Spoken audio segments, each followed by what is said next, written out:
अला आल इब्राहीम इन्नका हमीदुम मजीद। अल्लाहुम्मा बारिक अला मुहम्मदिन व अला आलि मुहम्मदिन कमा बारकता अला इब्राहीम व अला आलि इब्राहीम इन्नका हमीदुम मजीद। अस्सलाम वालेकुम लिसनर्स, आप सुन रहे हैं प्रोग्राम उम्मीद अली अब्बास के साथ। जैसा कि मेरे प्रोग्राम का नाम उम्मीद है, तो मैंने ये उम्मीद पाकिस्तान में उजागर करने के लिए एक ख़ातून को मदऊ किए अपने स्टूडियो में, जो चाइना से आई हैं और बड़ा अच्छा बैकग्राउंड है इनकी, स्टडीज़ का भी, मीडिया का भी, और रिसर्चर है वहाँ पे। मैं आपसे मुलाकात करवाता हूँ जून के साथ। अस्सलाम वालेकुम जून। वालेकुम सलाम। कैसी हैं आप? अल्हम्दुलिल्लाह, बहुत खुश हूँ वापस आके। खुश हैं। वो एक लड़की लम्स में पढ़ती थी, वो कहीं मीडिया में एंटर हुई और एंटर होते हुए वो चाइना पहुँच गई। ये कैसी हुई स्टोरी सारी?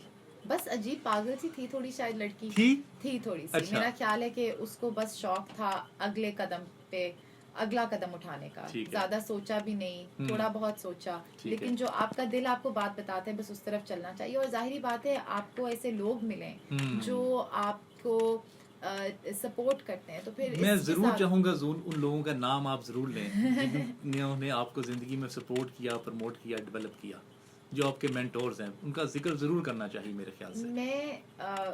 मैं बहुत बिल्कुल, मेरा ख्याल है कि आपके जो मेंटोर्स होते हैं, जो आपके इर्द गिर्द ऐसे लोग होते हैं, आपको चाहे वो एक ऐसी बात बता दें जिससे आपका रवैया अपनी तरफ बेहतर हो जाए, या आप समझते हैं कि अब मुझे जिंदगी का एक मकसद मिला है, ये उन लोगों के बगैर कुछ भी मुमकिन नहीं है। तो मैं उन लोगों से बिल्कुल भी एग्री नहीं करती जो समझते हैं कि सब कुछ उनके अंदर है। आप इस दुनिया में हैं, आपके इर्द गिर्द लोग हैं और उनका बहुत रोल होता है। तो जाहिर बात है, मैं एक तो आपका भी रोल है। मैं ये जरूर कहूंगी कि जिस तरह मीडिया में मैं एकदम आई, मेरा कोई भी एक्सपीरियंस नहीं था, उर्दू जबान पे तो बिल्कुल ही अबूर नहीं था, तो उस पॉइंट पे जैसे आपने और टीम ने इतना पुश दिया, वो अभी भी उस चीज ने मेरी पर्सनालिटी को बहुत स्ट्रॉन्ग किया है। और you are a mentor for me as well. फिर एक डॉक्टर एजाज, जो प्रोग्राम अकरम के साथ के बगैर तो हम अपनी गुफ्तगू को खत्म कर ही नहीं सकते, बल्कि शुरू करते ही हमने उनका जिक्र कर दिया। तो वो भी मेरे उस्ताद थे लम्स में, रिलीजन एंड पॉलिटिक्स के। हमारे साथ प्रोग्राम भी उन्होंने किया।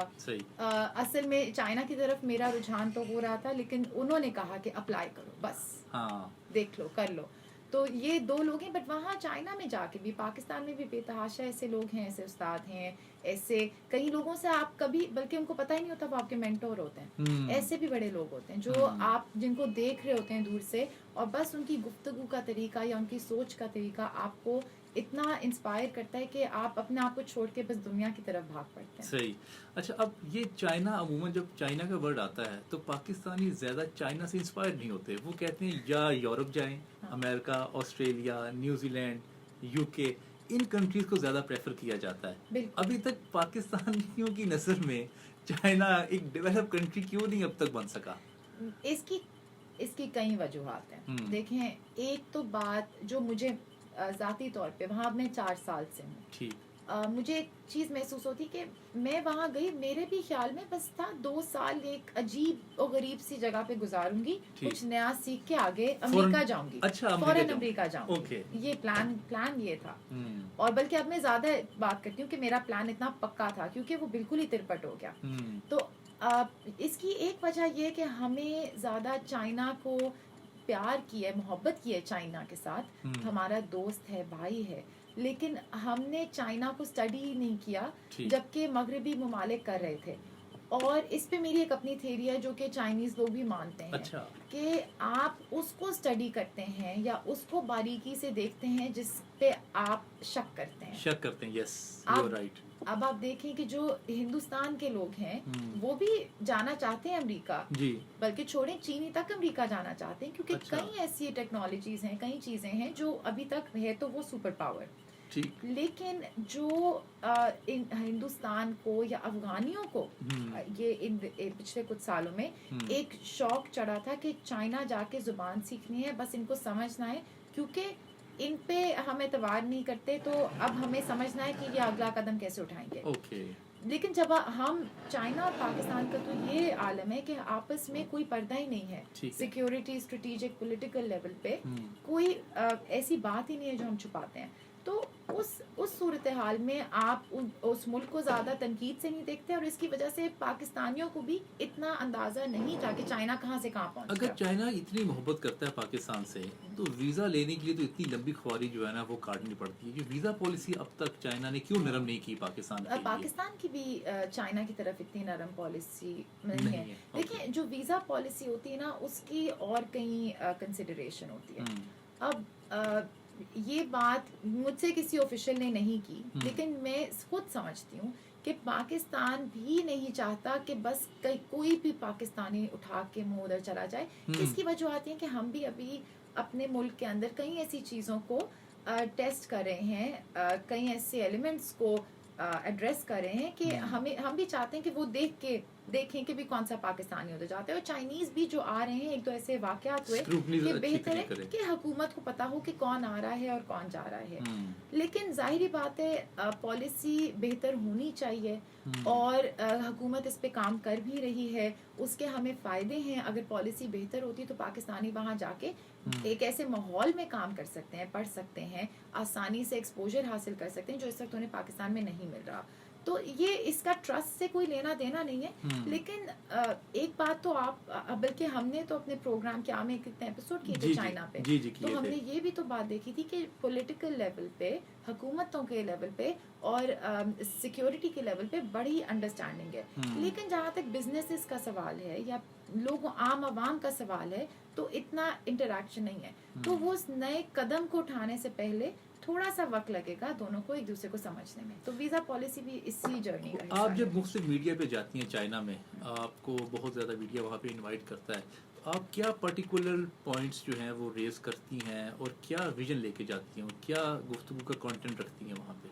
मैं आपको ज़्यादातर मुझे जिन टॉपिक्स पे बुलाया जाता है, एक तो चाइना का बेल्ट एंड रोड इनिशिएटिव जिसको कहते हैं, जिसका सीपेक एक अहम हिस्सा है, उसको मैं स्टडी करती हूँ। और जो बेल्ट एंड रोड इनिशिएटिव है, उसमें फिर आ जाते हैं चाइना और चाइना के मगरबी इलाके। इसमें मुसलमान ममालिक बेतहाशा आ जाते हैं, central Asia, middle east, Afghanistan. तो इन इश्यूज पे मुझे ज़्यादातर बुलाया जाता है। साउथ एशिया के हवाले से पाकिस्तान पे कुछ भी हो तो फिर वो मुझे बुलाते हैं। और अफगानिस्तान की अब जिस तरह एक जो 20 साल तकरीबन हो गए जिस जंग को, उसका इख्तिताम कैसे होगा, उस पे भी मुझे ही बुलाते हैं। इसकी कुछ वजूहत ये भी हैं कि चाइना में इस वक्त पाकिस्तानी एनालिस्ट उतने नहीं हैं, तो आप एक ही बंदे को बार बार ज़्यादा बुलाते हैं, तो जो कि अच्छी बात है, क्योंकि मेरे लिए मुझे लगता है कि दुनिया भर में चाइना समेत कमी है हमारे मौक़िफ़ की। हम इतने लोग नहीं हैं जो समझा सकें कि पाकिस्तान क्यों कैसे कर रहा है, और ख़ास तौर पे एक मुसलमान पहलू जो है, मुसलमान ममालिक का क्या पहलू है, हमने क्या सहा। तो मुझे जब मैं किसी भी प्रोग्राम में जाती हूँ, तो सबसे पहले सबसे अहम जो चीज़ मेरे लिए होती है कि मैं एक पाकिस्तानी हूँ, मैं एक मुसलमान हूँ, और हम ऐसे भी हैं जैसा लोग समझते हैं। जो हमारे बारे में हाँ, जो परसेप्शन एक बनती जा रही है वो गलत है। और ये एक मुझे लगता है, मैं चाइना में हूँ ही इसलिए, मुझे पाकिस्तान बहुत अजीज़ है, मेरे सारे फैमिली अजीज़ दोस्त सब यहीं पे हैं ज़्यादातर, लेकिन चाइना में होके मुझे लगता है कि मैं पाकिस्तान के लिए ज़्यादा कर सकती हूँ। उसी प्रोजेक्शन में, पॉजिटिव एक उसका इमेज बनाने में। उधर हर अच्छा, अगर ऑप्शन हो पाकिस्तान के पास कि उसको चाइना का लाई होना चाहिए या अमेरिका का, तो पाकिस्तान को क्या चूज करना चाहिए? आप देख लें, ये अलाई तो अमेरिका के हम शुरू से रहे हैं, और क्या क्या नहीं हुआ हमारे साथ। फुटबॉल की तरह हमें उन्होंने आगे पीछे फेंका है। अमेरिका के हैं, मैं नहीं समझती कि फिर भी कहते हैं डू मोर सारा कुछ करने के बाद। और आप देखें, चाइना डू मोर उस तरह नहीं कहता। एक मिसाल, ये जब कई हादसे हुए हैं बीच में, एक कराची कॉन्सुलेट वाला, एक क्वेटा वाला, तो चाइना ने ये कहा नहीं, बर्दाश्त नहीं, बर्दाश्त तो किया ही, उन्होंने इस तरह सोचा ही नहीं। उन्होंने ये कहा कि जो ऐसी कुव्वतें हैं जो पाकिस्तान को थ्रेटन करती हैं और ये समझती हैं कि चाइना को नहीं नजर आता, वो गलत हैं। हमें पता है कि कौन इनके पीछे है, और हम पाकिस्तान का साथ देंगे।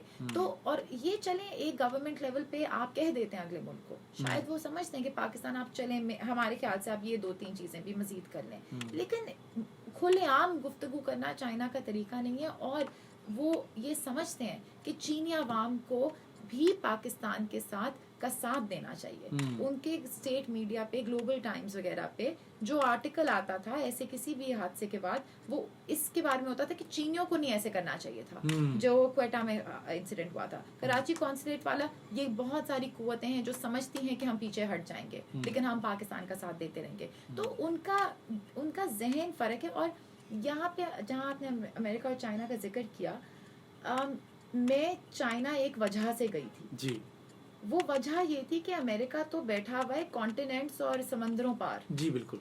क्या हो यहाँ पे, कितने लोग मरते हैं, कितने बॉम्ब गिरते हैं, कोई फर्क नहीं पड़ता। जो चीन है वो इधर ही बैठा हुआ है, वो दुख महसूस कर सकता है, दुख महसूस कर सकता है। चीन को फर्क पड़ता है, चीन एक बॉर्डर शेयर करता है, एक ये कॉन्टिनेंट है। यहाँ पे अगर हालात बदतर होते हैं तो चीन को फर्क पड़ता है, चीन बिल्कुल दुख होता है। और उनको सॉल्व करने हैं ये मसाइल तो ही आगे काम बढ़ेगा।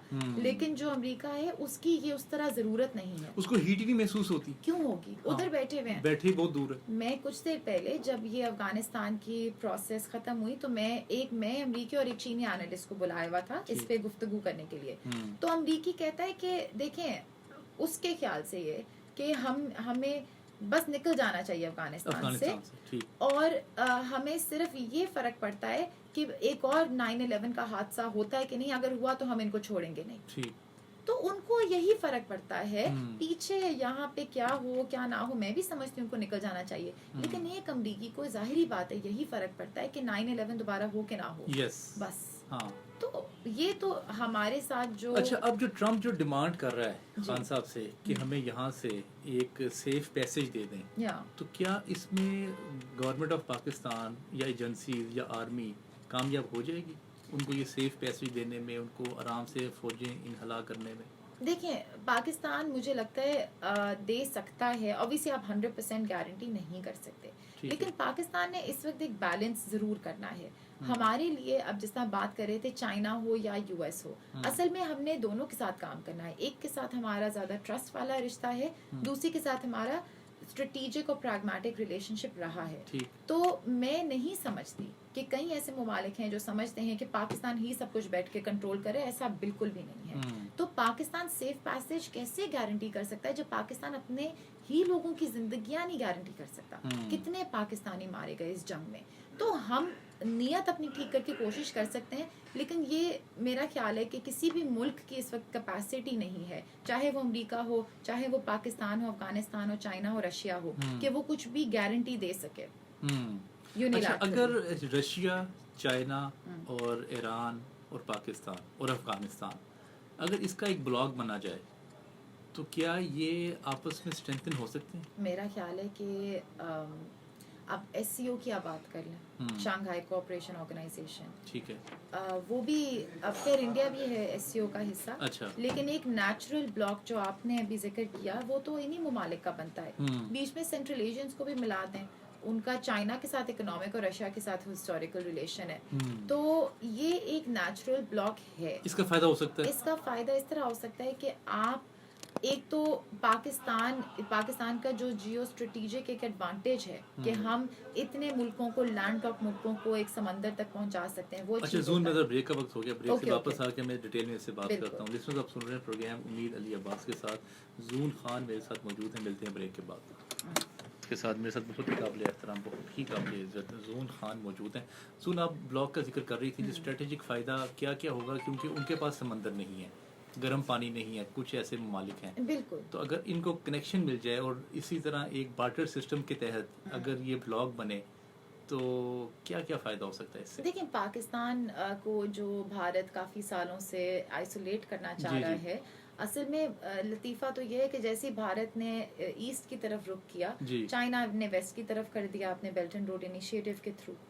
तो ये जो पूरा रीजन है इसकी ना के सिर्फ इकोनॉमिक इम्पोर्टेंस है, जो कि यही अगर हम समंदर उनको एक्सेस दे देते हैं डीप वार्म वाटर्स का, तो फिर एक इकोनॉमिक एक्टिविटी शुरू हो सकती है, पीस एंड स्टेबिलिटी हो सकती है। लेकिन ये सारे जो ममालिक हैं इस वक्त ये एक सुपर पावर का को फेस करना चाह रहे हैं। मुकाबला तो वो कहता है चाइना के हम नहीं करना चाहते, चाहते ही नहीं है हमारा आपसे, लेकिन हमें कोई थ्रेटन ना करे, हमें कोई थ्रेटन ना करे।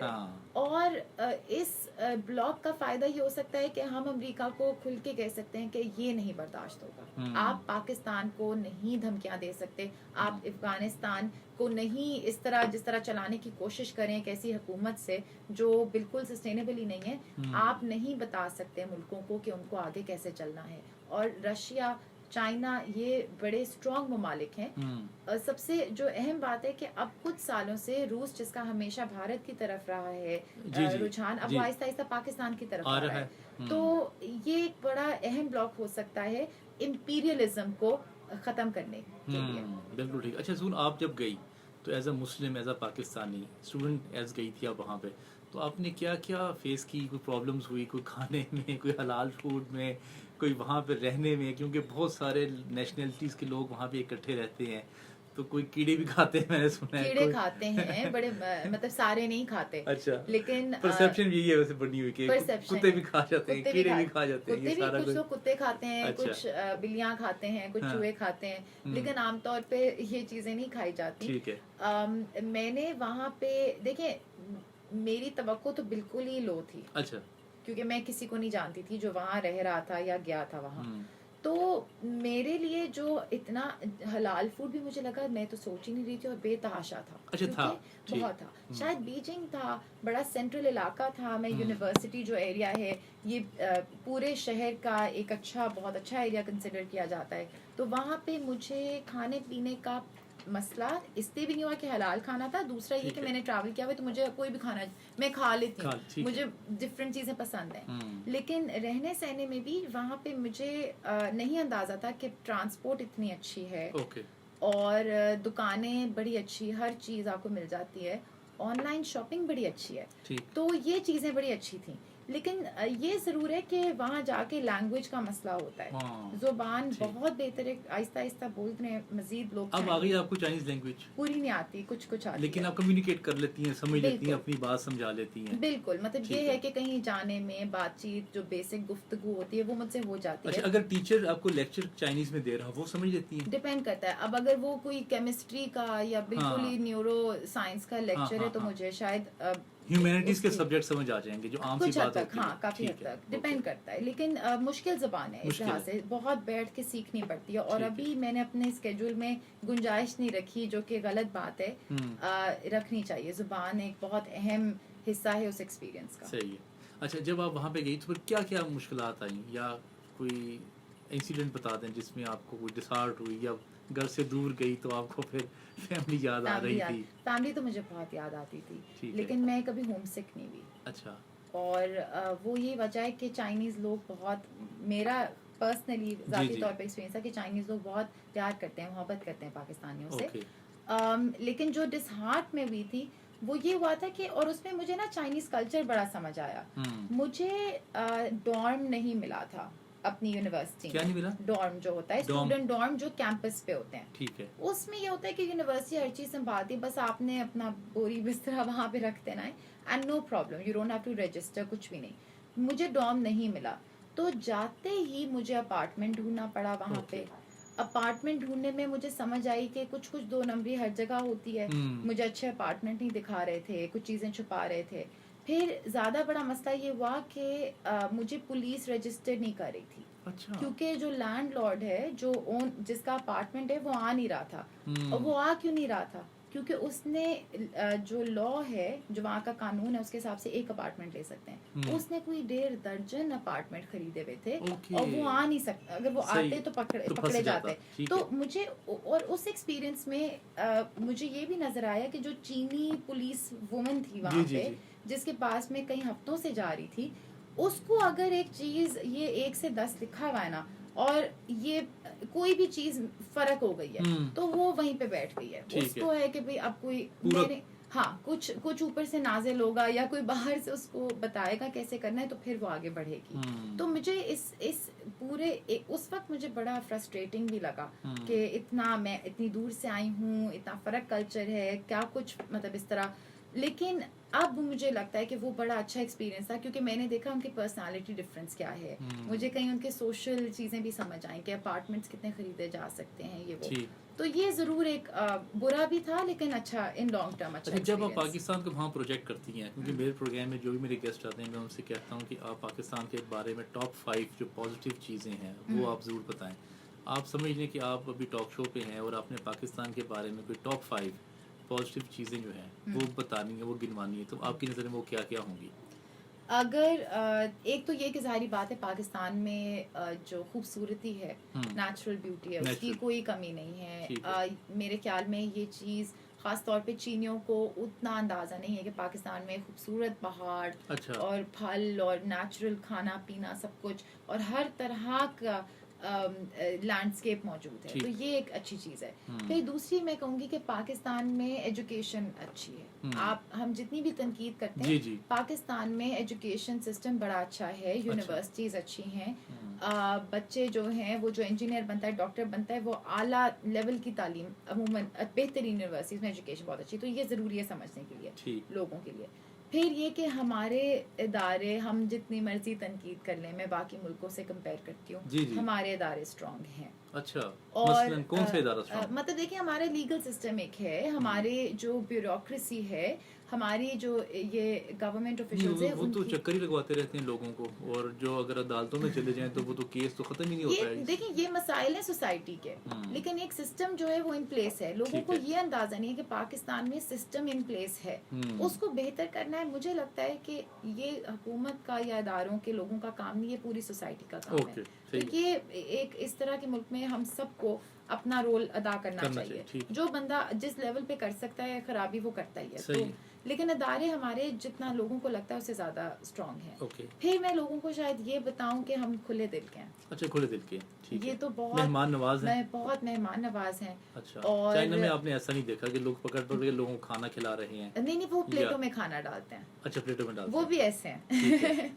हैं वो भी बड़े मेहमान नवाज। अच्छा। लेकिन उनको शायद अंदाजा नहीं है कि पाकिस्तानी भी उतने ही मेहमान नवाज हैं। हम ये भी नहीं देखेंगे कि हमारी जेब में क्या है, बस अगले को कंफर्ट देने के लिए, अगले को अच्छा फील कराने के लिए हम कर देंगे। और फिर जाहिर बात है पाकिस्तान में यूथ और इंटेलिजेंट यूथ बहुत है। अच्छा, ये एक बहुत, अभी आपके पहले भी जो गेस्ट आए हुए थे वो एंटरप्रेन्योरशिप और इस तरह इन चीज़ों पे काम करते हैं। मुझे लगता है लोगों को अंदाज़ा नहीं है कि हम जब कहते हैं ना यंग है पाकिस्तान, तो उसके साथ साथ पाकिस्तान इंटेलिजेंट भी बहुत है। और ये एक बहुत बड़ा फैक्टर है। अगर बिजनेसमैन ने आना है या टूरिस्ट ने आना है, जिसने भी आना है, उसको पता हो कि यहाँ पे लोग अक्लमंद हैं, हलचल है, रौनकी है, एक्टिविटी है और गुफ्तगू अच्छी है और खाना तो खैर वैसे। अच्छा, ये क्यों परसेप्शन है कि वो कहा जाता है जैसे श्रीलंका की पोर्ट पे कब्जा कर लिया था चाइना ने, तो ये क्यों परसेप्शन है कि वो ये कहते हैं कि अगर वो पाकिस्तान को बहुत ज़्यादा कर्जा दे देंगे या डेवलपमेंट्स कर देंगे यहाँ पे, और फिर वो ग्वादर पोर्ट पे कब्जा कर लेंगे या पाकिस्तान के कुछ इलाके पे कब्जा कर लेंगे, इसको कहते हैं ना वो डेड डिप्लोमेसी क्या लफ्ज़ इस्तेमाल किया जा रहा है। ये क्यों परसेप्शन है, या आपको भी इस पे कुछ बिलीव है थोड़ा बहुत? देखिए मेरा ख्याल, मैं वहाँ पे कई कॉन्फ्रेंस से बात करती हूँ, मैं कहती हूँ कि अभी मैं यूरोप में थी कुछ देर पहले, वहाँ पे एक बड़ी उन्होंने कॉन्फ्रेंस बेल्ट एंड रोड पे की हुई थी। मैंने कहा कि आप चाइना को क्यों कहते हैं कि श्रीलंका में इन्वेस्टमेंट ज़्यादा थी? ये तो श्रीलंका एक मुल्क है, वो डिसाइड कर रहा है अपने लिए कि उन्होंने पोर्ट कितने पैसों पे चलाने, चाइना ने ज़बरदस्ती पैसे नहीं दिए उनको। तो पहली बात तो ये कि अगर एक प्रोजेक्ट कामयाब नहीं होता तो चाइना ने ज़बरदस्ती किसी मुल्क को पैसे नहीं दिए, ना देने हैं, ये हकीकत है। अब बात आ जाती है कॉम्पिटेंस की। तो अगर पाकिस्तान कहता है कि भी हमने तो $100 बिलियन या 60, हमें लगता है कि हमें भी और बाकी कई ममालिक को कि सक्सेसफुल कोऑपरेशन चाइना के साथ ये है जो जिसमें इन्वेस्टमेंट ज़्यादा हो।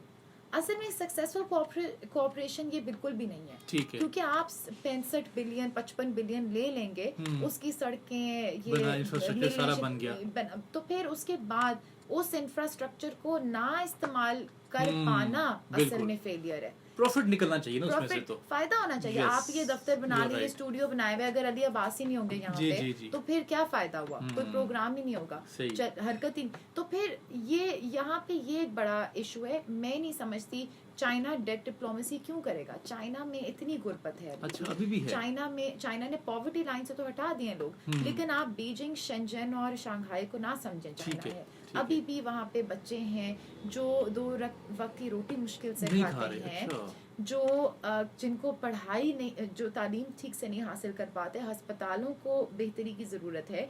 इन सब को छोड़ के चाइना हजारों लाखों स्टूडेंट दुनिया भर से 1 महीने की 3,000 युआन स्कॉलरशिप दे रहा है, जो कि कोई 70-80 हजार रुपए बनती है। ये इनको ला रहा है इन हमारे मुल्कों को भी थोड़ा बेहतर करने के लिए। तो ये चाइना जो भी पैसे हमारे लोगों पे, स्टूडेंट्स पे और हमारी इस तरह के प्रोजेक्ट्स पे लगा रहा है, उनको फायदा जरूर हो सकता है, जी। लेकिन उसकी एक अपॉर्चुनिटी कॉस्ट भी है। ठीक है। तो वो नहीं चाहते कि उनके पैसे डूब जाएं, वो भी चाहते हैं कि जो प्रोजेक्ट हो वो सक्सेसफुल, प्रॉफिटेबिलिटी। अब जो लोग पीएचडी करना चाहते हैं, जो स्कॉलरशिप्स लेना चाहते हैं, उसका कोई आसान तरीका बता दें। आसान तरीका मुझसे इतने लोगों ने पूछा, बल्कि अच्छा। को मैंने कहा वेबसाइट पे जाएं, कहते मुझे वेबसाइट ही नहीं मिल रही। अच्छा। तो फिर मैंने कहा फिर आप पीएचडी ना करें, अगर आपको वेबसाइट ही नहीं मिल रही, आपको क्लिक ही नहीं, तो फिर मतलब मैं किसी को यहाँ पे नाराज नहीं करना चाहती, लेकिन मेरे साथ बहुत दफा ऐसे हुआ है। मैं बहुत ज्यादा स्टूडेंट्स के साथ वहाँ काम करती हूँ, यहाँ पे भी करती हूँ कांटेक्ट। मेरी पूरी कोशिश होती है कि जो कोई मुझसे सवाल पूछे मैं जवाब दूं, और जब नहीं दे पाती तो नाराजगी भी होती है लोगों की। लेकिन पीएचडी करने का सबसे बेहतर तरीका ये है कि आप पहले तो देख लें किस यूनिवर्सिटीज के नाम देखें, कांटेक्ट करें प्रोफेसर्स के साथ, उनको प्रोफाइल भेजें। मुझे बहुत ज़्यादा ऐसे प्रोफेसर्स ने भी कांटेक्ट किया है, कहते हैं कि हमें कई स्टूडेंट्स ईमेल करते हैं लेकिन उसमें कोई तुक नहीं होती, तो ज़रूर देखें कि एक किसी टीचर से दिखा दें, अपने किसी टीचर को ईमेल, अपने बॉस को कंसल्ट करें, बेतुकी ईमेल ना करें, क्योंकि इससे पाकिस्तानियों का इंप्रेशन खराब होता है।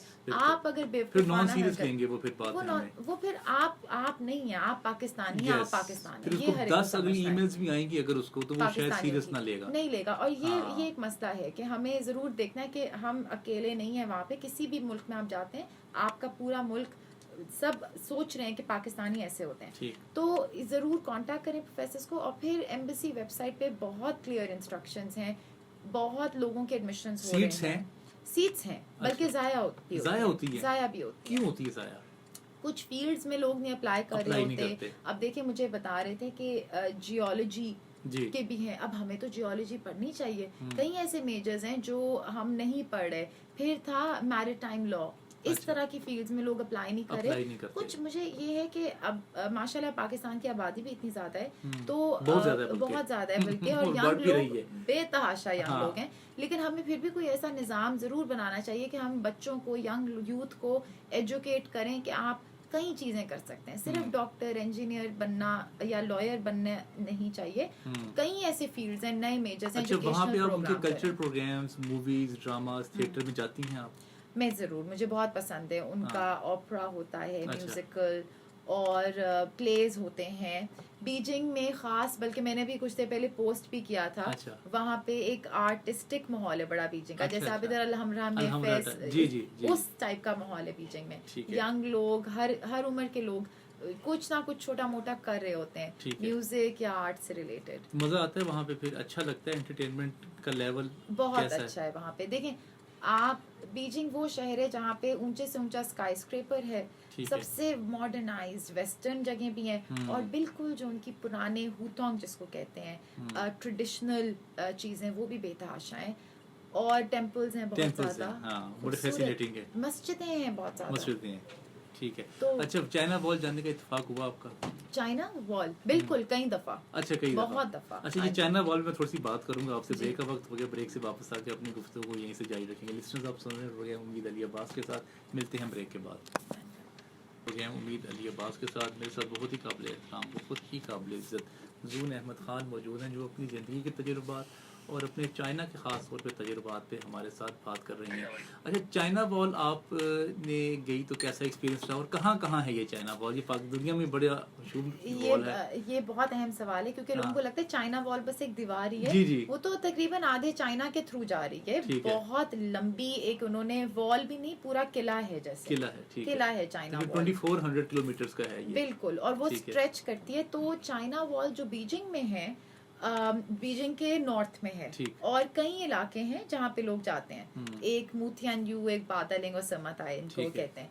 तो मैं तीनों जगहों पे, बल्कि मैं और भी झंझियाको दूर इलाकों में भी वॉल पे गई हुई हूँ और बड़ा इन्होंने मेंटेन किया हुआ है। टाइम बहुत लगता है। अच्छा। फासला भी बहुत है, मतलब 80 किलोमीटर टाइप फासला होगा उस तक पहुंचने में। बिल्कुल। उसके बाद ऊपर चढ़ना भी ऑलमोस्ट इम्पॉसिबल होता है। तो वो चेयर लिफ्ट वगैरह उन्होंने लगाई हुई है। बिल्कुल।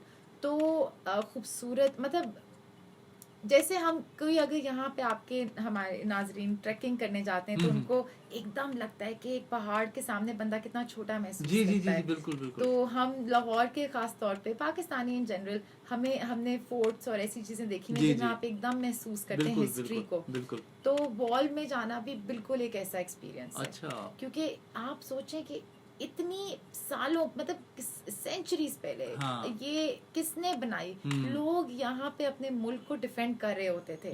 जिस वॉल पे हमें चढ़ना मुश्किल है उस पे फौजें जाती थी बाकायदा। तो वाकई एक, और उसको क्लाइंब करना, वो जो पत्थर हैं उनको देखना, इतनी वो लंबी है और इर्द गिर्द पहाड़ और ग्रीनरी।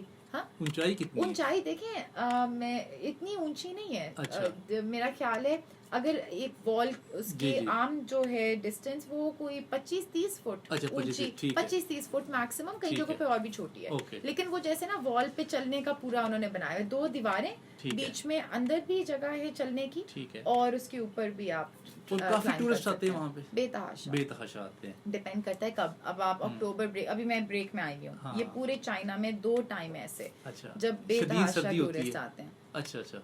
एक अक्टूबर में और एक जनवरी में। अच्छा। तो तब बहुत टूरिस्ट होते हैं, वरना भी दुनिया भर से लोग आते हैं। पाकिस्तानी मूवीज लगती हैं चाइना में? इसकी क्या वजह है?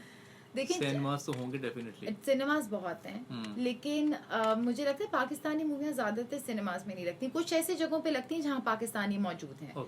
तो कुछ वजूहत हैं। एक तो ये कि हमने अभी भी एक MOU हमने साइन किया था, लेकिन कोई ऐसी मूवी नहीं जो मेन सिनेमाज में गई हो। कहीं पे स्क्रीनिंग हुई हुई है कुछ जगहों पे, लेकिन कमर्शियल लेवल पे अभी तक पाकिस्तानी फिल्में वहाँ नहीं है। और इस पे भी बल्कि मैं काम कर रही हूँ इस वक्त कि कल्चर एक्सचेंज के थ्रू पहले लाया जाए मूवी को, फिर मीटिंग्स कराई जाए, हम टेस्ट करें, कई तरह की मूवीज देखें, दिखाएं अच्छी ऑडियंसेस को और फिर देखें कि पाकिस्तान का वहाँ क्या दिखाया जाता है। आम जाते हैं पाकिस्तान, आम पाकिस्तान के जाते हैं। पाकिस्तान की जो फैब्रिक है, शॉलें हैं, काफी पसंद की जाती हैं। पाकिस्तान के फल, ड्राई फ्रूट, ये तो प्रोडक्ट्स हो गई ना, खाने पीने की चीजें या कोई प्रोडक्ट्स हो गई। कोई इंटेलेक्चुअली इनपुट पाकिस्तान का कोई हो वहाँ पे, या कल्चरली इनपुट हो? अच्छा, अब की बात नहीं करते। फिर आप चले जाएं 60s और 70s में। ठीक है। आपको तो पता ही है, शायद हमारे बाकी नाज़रीन भी जानते हैं कि पाकिस्तान वो वाहिद मुल्क था जिसका चाइना के साथ स्ट्रॉन्ग कनेक्शन था 70s में खास तौर पे। ठीक है। तो उस जमाने में पाकिस्तानी फिल्में, ये वहीद मुराद की और इस तरह की ये वाहिद इंटरनेशनल फिल्में थी जो देखी जाती थी चाइना में। अच्छा, चाइना में देखते थे, वो डब्ड करती थी, फिर डब्ड होती थी टाइटल्स। और मैंने इतने लोगों से, मेरा बल्कि एक दफा एक खातून इंटरव्यू कर रही थी, she was in her 40s, तो मतलब उस टाइम पे वो बच्ची होगी छोटी, तो कहती है कि मेरा जो मुझे जो बाप और बेटी की मोहब्बत पे एक मूवी थी, और जो पाकिस्तानी और भी मूवीज थी जो जिनकी वजह से जिनको देख के वो बड़ी भी, बस वही फिल्में वो पसंद करती थी। तो पाकिस्तानी मूवीज बहुत तब पसंद की जाती थी। बात है वैसे पाकिस्तान के लिए बहुत बड़ी बात है कि तब, लेकिन वो टाइम फर्क था। खैर, अब मुझे लगता है कि हम जैसे पहले भी बात कर रहे थे, कल्चरल प्रमोशन करने की बहुत जरूरत है।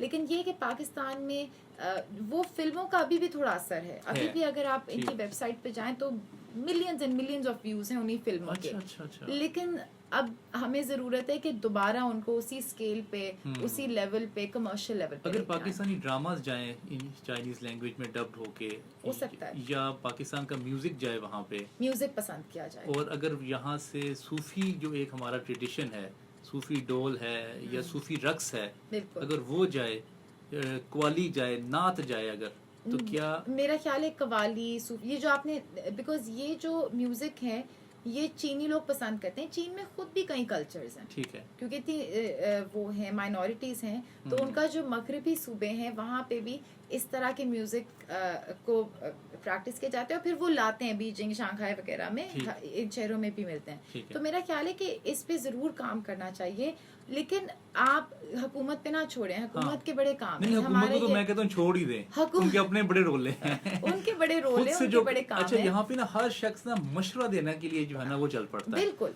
लेकिन मैं ये, अब आप मुझे बताएं कि एक म्यूजिशियन है, उसका काम है अपना म्यूजिक अच्छा बनाना और बेचना। अब म्यूजिशियन को कोई उठा के तो नहीं ना वहाँ प्रमोट करेगा। सही है। तो हमें ना, मेरा ख्याल है सिर्फ म्यूजिशियंस और फिल्म मेकर्स में ही नहीं, बिजनेसमैन में भी अभी पाकिस्तान में हमें बहुत जरूरत है कि आप निकलें बाहर और बस मेहनत करें और बेचें अपना म्यूजिक, काम अपना दिखाएं। कोई तरीका बता दें जो सुन रहे हैं, जो म्यूजिक बनाने वाली कंपनीज हैं या ड्रामा बनाने वाली, मूवीज बनाने वाली, वो कैसे पेनिट्रेट कर सकती हैं चाइनीज मार्केट में? देखें, आप वहाँ पे कुछ पाकिस्तानी, जिस तरह अब अगर आप मेरे जैसे बंदे को कांटेक्ट करते हैं, मैं ऑलरेडी लोगों को जानती हूँ जो इस तरह की कंपनीज, आप कनेक्ट करवा देंगे उनको, करवा सकते हैं। और भी इस तरह के लोग हैं। ज्यादा जरूरी जो चीज है कि आप खुद पेनिट्रेट नहीं कर सकते चाइनीज मार्केट को। बेहतरीन एफर्ट जिसमें कम लगे और इफेक्टिव तरीका है कि आप करें थ्रू पार्टनरशिप, ठीक है, चाइनीज पार्टनरशिप करें, वो तो ये बेस्ट तरीका है। और ये एक और चीज है कि देखिए, हमारे बड़े बिजनेसमैन को समझना चाहिए कि पाकिस्तान की कल्चरल प्रमोशन बहुत जरूरी है। तो इस तरह के लोगों को कोई प्रोग्राम कर दें, कोई आप इवेंट करवा दें, स्पॉन्सर करवा दें, हमारी कल्चरल प्रमोशन होगी तो आपकी चीज भी बिकेगी। तो ये थोड़ा तरीका है। पाकिस्तान का ऐसा ऑथर हो जो चाइना में पढ़ा जाता हो? पाकिस्तान की शायरी पसंद की जाती थी, लेकिन अब हमारे गालिब जैसे, गालिब तो बड़े मशहूर हैं, लेकिन आम चाइनीज लोग ज्यादा, कुछ ऐसे, मैं शायद ऐसे सर्कल में भी हूँ जो पाकिस्तान के साथ ज्यादा काम करते हैं। बट ये जरूर है कि मुझे लगता है कि अब हमारे जो कई नॉवेल्स आ रहे हैं जो आजकल के सोशल इश्यूज पे बात करते हैं, ये बहुत अच्छे रहेंगे, क्योंकि वो लेवल है कनेक्शन का जो वहाँ पे भी। आप ये चाहती हैं कि ये ट्रांसलेशन हो चाइनीज लैंग्वेज में, और फिर वहाँ पे किताबें छपें और फिर वहाँ पे प्रमोट की जाए? बिल्कुल, आप अच्छी किताब वहाँ पे अगर चाइनीज में ट्रांसलेट करेंगे तो जरूर बिकेगी, बिकॉज चाइनीज लोग तो ये ऐसा टाइम है, चाइना अब दुनिया की तरफ खुल रहा है, तो वो ढूंढ रहे हैं बाकी मुल्कों के बारे में क्या समझ सकते हैं, एक फिजा है वहाँ पे समझने के लिए दुनिया को, कल्चर्स को। तो इस पूरे में कई लोग, कई मुल्क ममालिक फ़ायदा उठा रहे हैं और हम भी मज़ीद फ़ायदा उठा सकते हैं। देखिए, अब टर्की ने ड्रामा बनाया, इश्क ममनून और बाकी डिफरेंट ड्रामास थे, वो टर्की को उन्होंने मुतारिफ करवा लिया। और हम पाकिस्तान में अब इस वक्त अगर आप पूछें तो जो फर्स्ट प्रायोरिटी अगर किसी की टूरिज्म के लिए है तो वो टर्की है। बिल्कुल। तो अगर पाकिस्तान भी अपने ड्रामास डब करके, अपनी किताबें जो हैं उस तरह से उनकी लैंग्वेज में ट्रांसलेट करके अगर वहाँ दिखाएं, एक तो रेवेन्यू भी बहुत बड़ा जनरेट हो सकता है इसके साथ साथ, लेकिन साथ साथ अपनी जो पेनिट्रेशन ऑफ मुस्लिम्स है या पाकिस्तानीज हैं वो भी बड़े अच्छे तरीके से हो सकती है। बिल्कुल, आई एग्री। लेकिन मुझे लगता है कि ऐसे हमें ज़्यादा ड्रामे बनाने भी चाहिए, ठीक है, ऐसी ज़्यादा किताबें लिखनी भी चाहिए जो इस चीज़ को प्रमोट करें। हाँ, आप हमारे ज़्यादातर ड्रामे भी, मुझे लगता है, अच्छी कहानियां हैं, डायलॉग अच्छे होते हैं, एक्टर्स ज़बरदस्त हैं, लेकिन हमें ऐसी कहानियां, ऐसी प्लॉट्स के बारे में सोचना भी चाहिए जो हमारी सोसाइटी को एक पॉजिटिव लाइट में दिखाएं कि लोग आए। हर वक्त रोने धोने से नहीं काम बनेगा, वो फिर कोई नहीं आएगा। वो रोने धोने वाले ड्रामे इतने ज्यादा हैं, अगर आप कभी गौर करें तो ड्रामे को जो चेहरे हैं, चलें उसको अच्छी वो K2 बेस कैंप पे रुला दें, ये भी ठीक है। हाँ, ये भी ठीक है, खूबसूरती दिखा दें और दुख भी दिखा दें। हाँ, ये बात तो ठीक है। ये कर सकते हैं। वैसे दुनिया में बहुत सारे ऐसे ममालिक हैं जो फिल्म इंडस्ट्रीज को बुलाते हैं, वो पैसा देते हैं और वो कहते हैं कि आप हमारी ये लोकेशंस दिखाएं, बिल्कुल। डायलॉग्स जो भी हैं वो चलते रहें, उसका कोई तो मसला ये नहीं। जरूर है। मैं कल ही जो टूरिज्म की कॉन्फ्रेंस थी जी, उस जी, पे जी। मेरी मुलाकात हुई ऐसे लोगों से जिनके पास ये प्लेटफॉर्म्स हैं, रिजॉर्ट्स हैं, आप दिखाएं। ठीक है, कुछ हमें कमर्शलाइजेशन में शायद पाकिस्तानियों को कोर्स चाहिए कोर्स चाहिए। और शायद कईयों को चाहिए, लेकिन अगर हमें पहले मिल जाए तो फिर बेहतर जून, है। आपके वक्त का बहुत बहुत शुक्रिया। प्रोग्राम का वक्त ख़त्म हो गया है। मेरे साथ थी जून अहमद ख़ान, जो कि चाइना से आई हैं और पाकिस्तानी हैं वैसे तो। इंशाल्लाह मैं उम्मीद करता हूँ कि इनकी गुफ्तगू से आपको कुछ आइडियाज़ मिले होंगे और कुछ एंटरप्रेन्योरशिप की आप में कोई लगन भी आई होगी। इंशाल्लाह ताला अगले जुम्मे नए मेहमान के साथ आपसे फिर मुलाकात होगी। अल्लाह ताला हमें इल्म हासिल करने, उस पर अमल करने, दूसरों तक पहुँचाने और बहुत ज़्यादा सफ़र करने की तौफ़ीक अता फरमाए। अस्सलाम वालेकुम रहमतुल्लाह।